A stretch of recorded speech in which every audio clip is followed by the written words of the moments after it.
Hey guys, welcome to our channel. And if you want to cancel the free trial on your Shopify store, then this video is for you. Currently I'm on my Shopify store, so you have to do is simply navigate to your cursor, drag your cursor at the bottom left corner. You can find the settings. Simply click on settings, and from the settings section you can find the plan.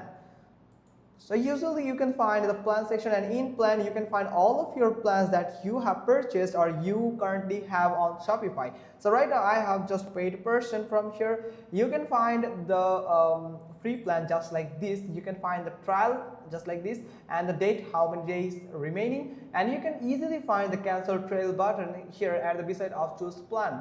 So or you can find it at the bottom just like this, cancel plan, and you can simply click on cancel plan, and it will ask for the reason why you are canceling the free trial. Then you have to simply click on that drop down button and choose a valid reason that you are canceling the trial for this reason. Then simply confirm the cancellation by simply cancel the cancel trial button again, which actually prompted or pop up on your screen again. Then you can actually easily cancel your free trial on the Shopify.